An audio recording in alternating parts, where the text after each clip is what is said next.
You are listening to Resilient Life, the podcast where we explore the power of resiliency. I'm Nikita Ross. It is my hope that listening to this podcast will give you the tools to connect with and increase your resiliency. So join me on this adventure of self-discovery and self-love.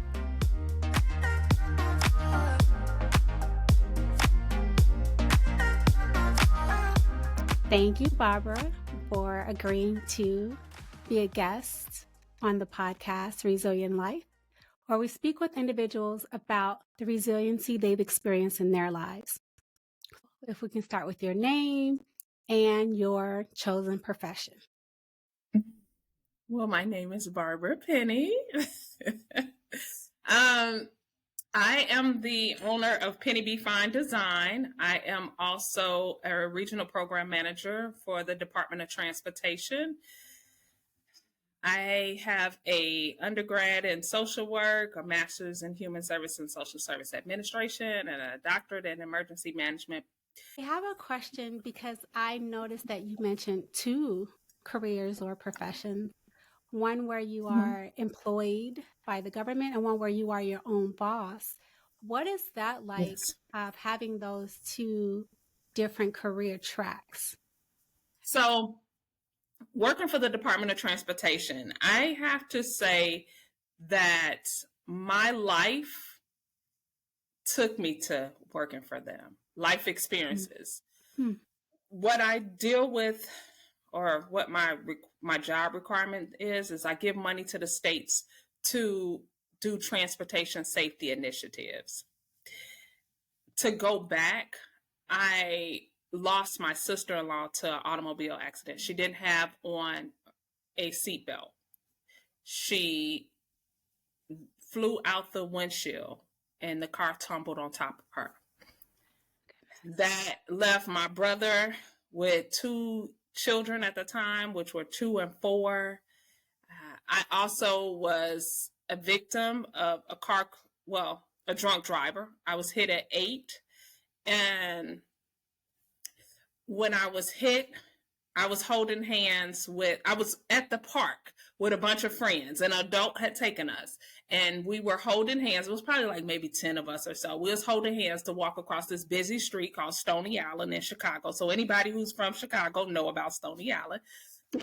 And we were walking across the street and a drunk driver hit me in a station wagon. So if anybody remember, I know I'm dating myself, but anybody remember, there was station wagons was these big long cars that you could fit probably 10 people in.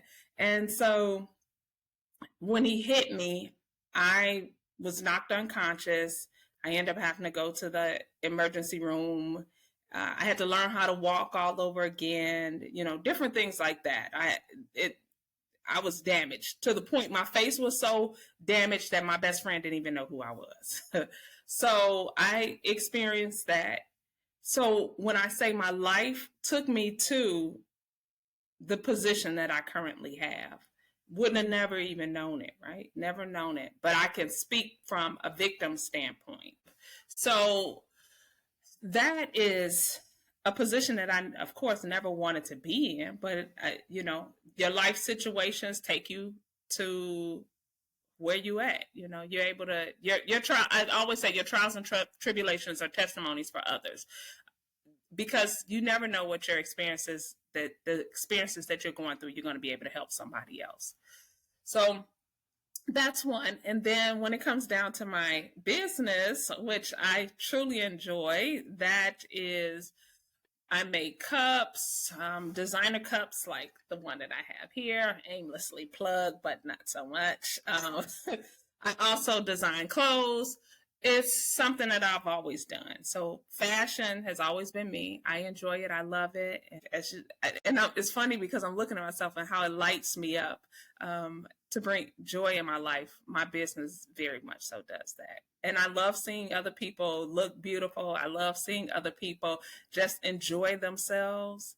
How they, a woman get her hair done and she looks real good. She got on some cute clothes. She just really thinks she, and she's a beautiful woman. So that's what brings the joy I in my life. love that. I think that's Thank you. awesome. I love that you have figured out a way to find that balance between um, this purpose of these things happen in my life, and I'm going to be resilient and utilize it to help others as well as, and I do this other part of me. I also feed this other part of me that feeds my soul. It makes me light up when I talk about it. I lose track of time when I'm doing it because I'm enjoying it so much. I Mhm. think that is absolutely fantastic.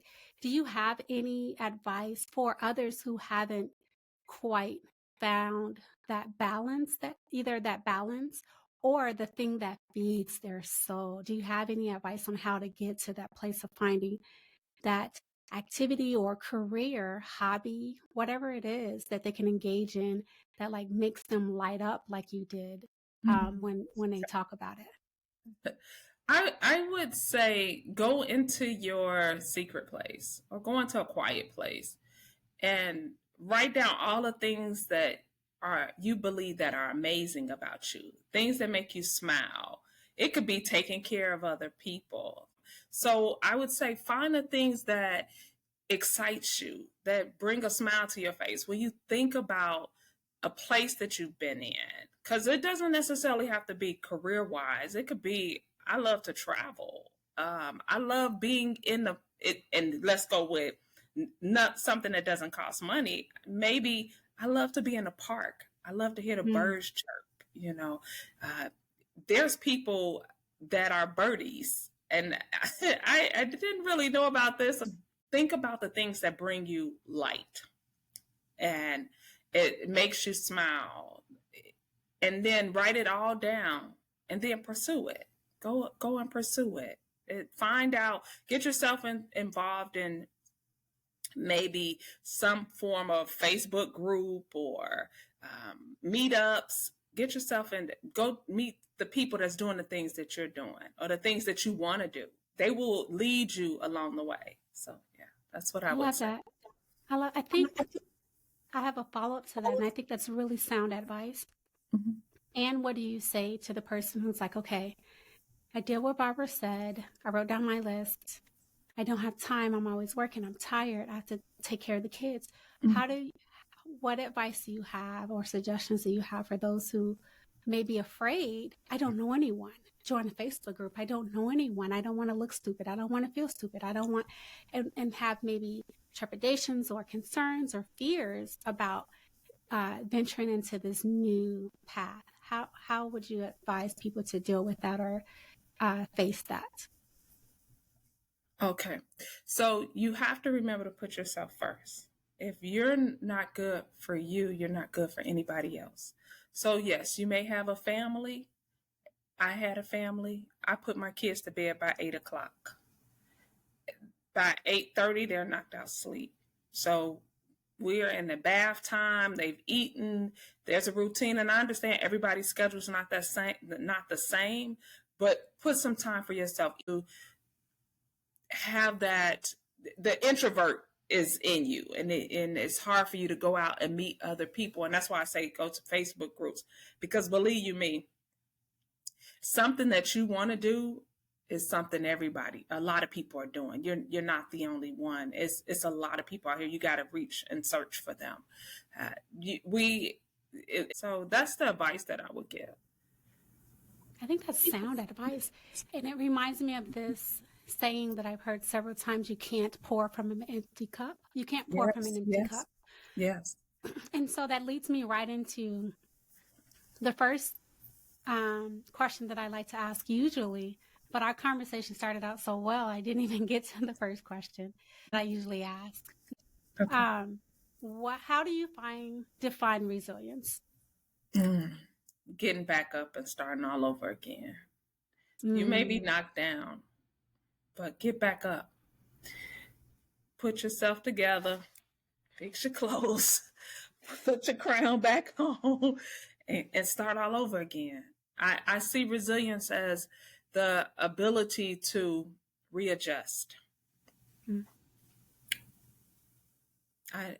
If you look at the past trials that you've gone through and how you accomplished them, or how you conquered them, and how you move forward, and what it brought into your life, who you are today, you'll make it through this next one.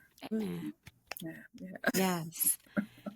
That is so, excuse me, that is so true. If we look back on our lives, we will recognize that we have made it through 100% of, to use your words, trials and tribulations that we have experienced thus far, and we will make it through anything that we're going through now and anything that we may and will go through in the future, because in life, things will happen, because that is the nature of life. I love that. I love that. I want to circle back a little bit. I know you said that your business of designing clothing and cups brings you joy. Are there other things that bring you joy? I know you said going to the park, listening to the birds. If you sat down and it was a cloudy, dreary day like today, and you said, I want to do one thing today, what is something else that brings you joy? Something else that brings me joy is cooking. Oh. Yeah, it does. I like to see what I create. I am plant-based, and so I'm always looking for these new recipes or these creative recipes. So with getting these recipes and putting them together, I'd be so excited because it's easy for someone who eats meat. Learning, I enjoy learning about people. I also enjoy meditating, and I'm learning frequencies now. So learning about frequency healing. So that's something that is very intriguing to me right now. So those are the things that bring joy into my life, and talking to my friends and family. I can tell you this, I have some dynamic friends. I love each and every one of them. I have a beautiful circle around me. If I don't talk to someone for months, when I talk to them, it's like we haven't skipped a beat. My family, I enjoy them. So those are the things that really light up my life. So yeah. That's very, very endearing. I love that. What is the healthiest thing you've done for yourself?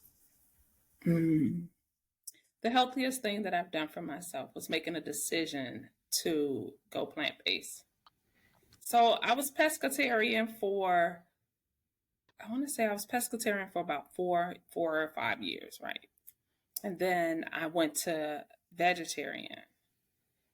And when I went to vegetarian, I started having these pimples all over my face, and I had never had pimples. And one of my girlfriends, she said, well, Barb, let's do this vegan challenge. And I was like, she says 21 days. And I was like, okay, let's do it. And so I went into it.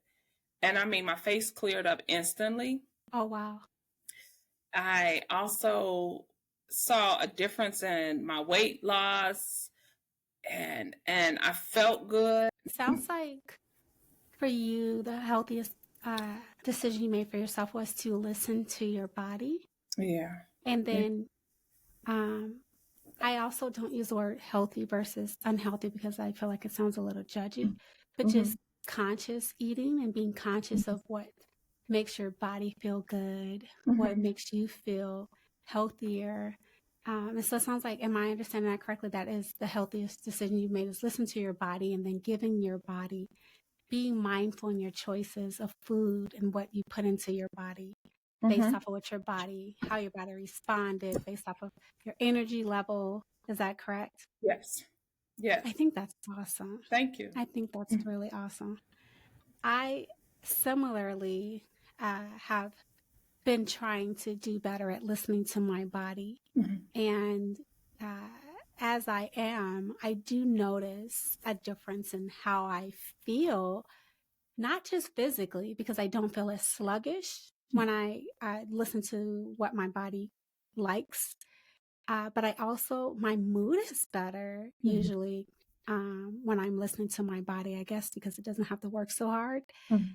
So I totally understand that. And I think that's great. And it's not always easy for people to undo automatic behaviors, for lack of a better word, things that we've been taught, things that we've seen, things that we see on the media all the time is let's go easy, let's go convenient, let's go fast. And also sometimes more affordable ways seem to be less listening to your body. It's like, okay, this is really affordable. I can buy this, whatever that it is. And it's cheap and I can get some fuel in my body versus like thinking, okay, what does my body need? Let me figure out how to comparison shop. Let me figure out how to, whatever the case is, to be able to get those items and plan and prep. It may in the beginning take a little bit more work and effort. Would you agree, Barbara? Transitioning to eating plant-based or pescatarian or vegetarian, whatever the choice is, it can take a little bit of effort of prepping, researching, learning how to prep these meals if that's not what you're accustomed to. Did you experience that at all when you were transitioning? If you remember, you said you've been on this journey for a while. So I do remember the experience, but I was determined. So when it comes down, and I want to make sure I'm answering you correctly, when it came down to the feasibility of being plant-based, right? The price that I paid for a salad and at the grocery store, meaning, or at a restaurant, if I went out to eat, or does not compare to the price that I paid for, let's say just a meal. If I pay the price that I will pay for a meal at a restaurant, does not compare to the price that I paid to prepare my food at home. Thank you. Okay. Earlier you mentioned about your friends and how you are surrounded by a wonderful circle of friends. And as women of a certain age, both of us are, it can be difficult to start new friendships and maintain friendships. But I feel like you do that really well, of just having like this really good group of solid friends who you can count on, rely on, who you're there for, they're there for you. It's very reciprocal. Can you talk a little bit about for maybe men, but I'm asking from perspective of a woman who identifies as a woman as well. How is it that you are able to, and do you have any advice on how to initiate these friendships? Because I've seen you do that. I think you're really good at that as well. And then maintain friendships. Can you give us some advice on that? Yes. Meeting the women that I meet, or the people that I meet, normally is in, like, I've met some great people from church, and I've met some great people from high school that I'm still friends with, right? Elementary school, great friends. I met some great friends that I dance. So I met great friends that way. But getting myself in that environment and opening up and like, hey, how you doing? I'm a very personable person, so I'm gonna reach out. I am an extrovert, but surprisingly, I have a little scale of introvert on as well, because I enjoy being in the house and some me time, but I love going out. I love being with people. I'm not the introvert that feels like, okay, that was exhausting. No, I enjoy every bit of it. It's like a ray of sunshine for me. So I say, get yourself out there. Like, I moved to Texas in 2012. Prior to me moving here, I started looking for activities for me to do. It wasn't so much as to get to meet people, but just activities for me to do. And I knew that I'm such a sociable person, because people was like, you moving there all by yourself? You know no one, blah, blah, blah. And I was like, yep. And I got here and I started doing meetups. I did a chocolate meetup. We did a tour of some chocolate places here in Dallas. And so that yoga, dancing, you just get yourself involved in those type of activities, things that spark you. Once again, once you write down the things that spark you, get yourself involved and you meet great people along the way. What advice would you have for people who are still struggling to connect with their resiliency or identify their resiliency or want to increase their resiliency? Get around,